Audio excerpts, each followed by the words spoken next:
Olá pessoal, muito bem-vindos à nossa nova atividade. E aí, conseguiram pensar um pouquinho sobre as questões que eu havia colocado como propostas? Como conciliar essas duas dimensões? Como escutar o sujeito, implicá-lo no seu próprio processo, na inserção no mundo, levando em conta aí as possibilidades do laço social? Como tratar sem deixar de cuidar dessas pessoas? E como cuidar sem cair na armadilha de fechar as portas para a expressão do sujeito inconsciente? Essas indagações, elas vêm colocadas para a gente pensando na nossa instituição, né? Nós estamos aqui no espaço em que há a necessidade da escuta da singularidade, né? Que é uma marca da prática analítica, garantindo a transmissão do discurso psicanalítico, ou seja, é a partir do discurso do sujeito, é a partir do que ele se propõe a consolidar enquanto um sujeito do real, sujeito da linguagem, aquele que transmite, aquele que possibilita os mecanismos de transmissão de informações e de qualificação de informações, de processos cognitivos, de conexões de elementos e dados, ou seja, essa teia simbólica que se materializa, ela se materializa pela linguagem. Então, a ferramenta, né, aí da prática analítica é muito importante, né, de nós pensarmos como uma estrutura e uma ferramenta que é adicional às instituições públicas, é a oferta da função do analista dentro dessas mesmas instituições. E a gente pode ficar pensando assim, mas não é possível acrescentar um novo setting analítico nessa instituição. Eu não posso colocar o divã porque eu não tenho essa estrutura, ignorando completamente a estrutura e o objetivo de tal. Como nos aponta Zenoni, né, em 2000, ele escreve assim: quando discutimos para saber quando a instituição é compatível com o consultório do analista ou não, nós desconhecemos a razão da instituição. Porque antes de existir, para eventualmente tratar o sujeito, a instituição existe para acolhê-lo. Não é isso que nós fazemos? Acolhida, né? Tá lá garantido na tipificação socioassistencial, né? Então, o direito de acolhida, colocá-lo ao abrigo, colocá-lo à distância, assisti-lo, ter possibilidade de debruçar sobre ele.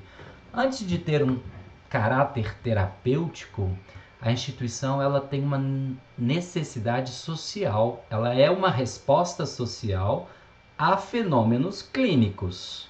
Nós podemos pretender dizer fenômenos clínicos, considerando aí que há, em detrimento desses sintomas desse sujeito, que foram pelos quais esse sujeito se encontra, né? Tem o seu encontro marcado com as instituições. E as instituições das quais nós estamos falando são as instituições públicas, as instituições, né, de acolhimento e proteção, as garantias de vulnerabilidades, de apoio e proteção em situações de violação de direitos, né, acompanhamento aos adolescentes autores de atos infracionais, ao atendimento especializado a famílias e indivíduos em situação de violação e maus tratos, a idosos e deficientes no domicílio, a pessoas em situação de rua, a toxicômanos, ao sofrimento mental, à clínica médica. Né? Essas instituições, então, elas são o aporte para fazer o quê? Para acolher a necessidade desse sujeito que se apresenta com determinado sintoma. Qual o sintoma dele? Isso já é material analítico. Né? Então, assim, como clarear, como produzir a discussão que perpassa nesse campo do saber. Peraí, mas então eu estou fazendo psicanálise e nem estou sabendo quando eu proponho que o meu usuário se questione, indague de si, que ele tente trazer elementos que fizeram com que determinada situação ocorresse na sua vida.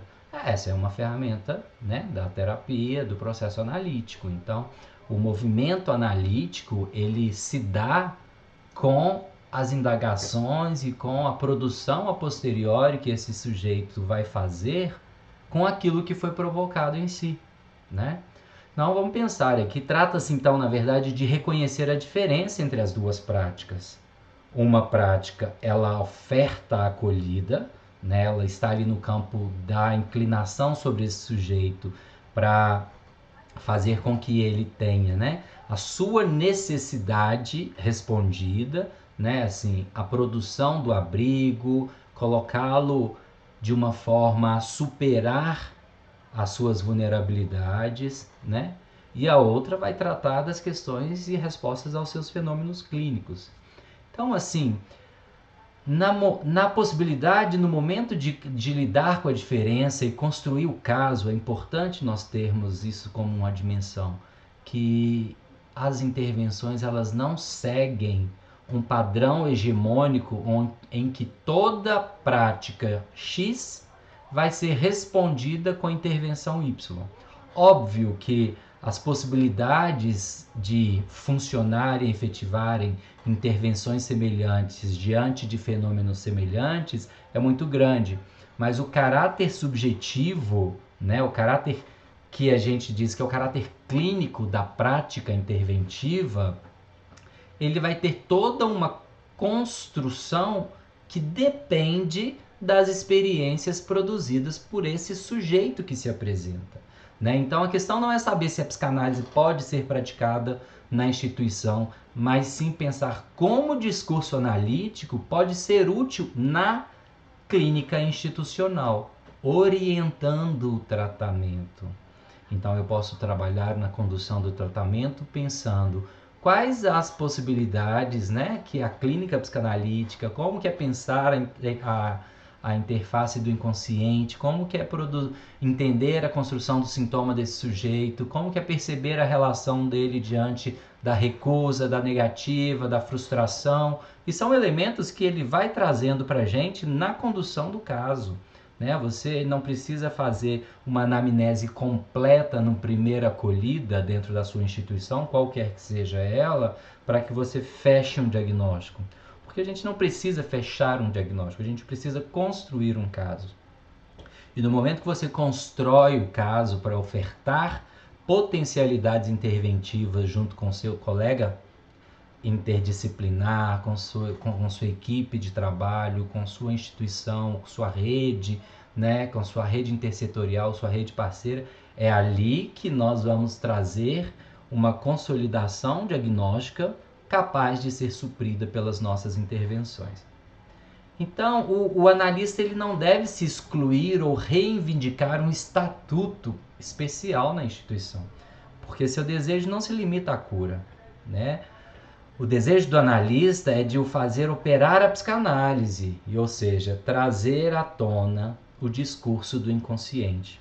Trazer essa percepção de algo que não foi respondido, que não conseguiu ser submerso, trazer à margem da realidade, da experiência desse sujeito, de como ele pode compreender as razões pelas quais ele está conosco, seja no tratamento da toxicomania, seja no cumprimento de uma medida socioeducativa, seja na superação de uma trajetória de violação de direitos ou violência doméstica ou de insuficiência de renda.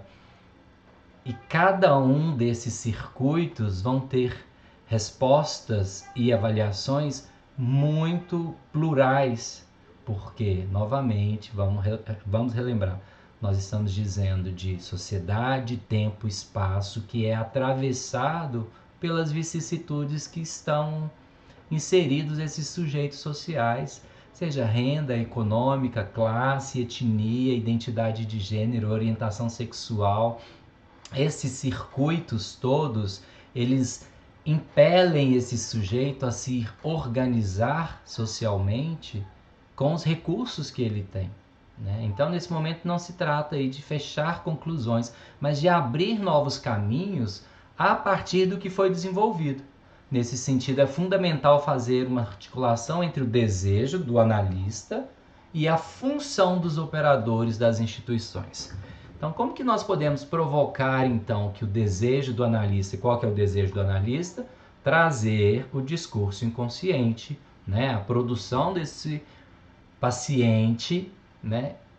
Que está num campo do sintoma, da vivência, que está ali, que é o objeto da instituição, da acolhida, da superação, da valoração, do fortalecimento, do vínculo.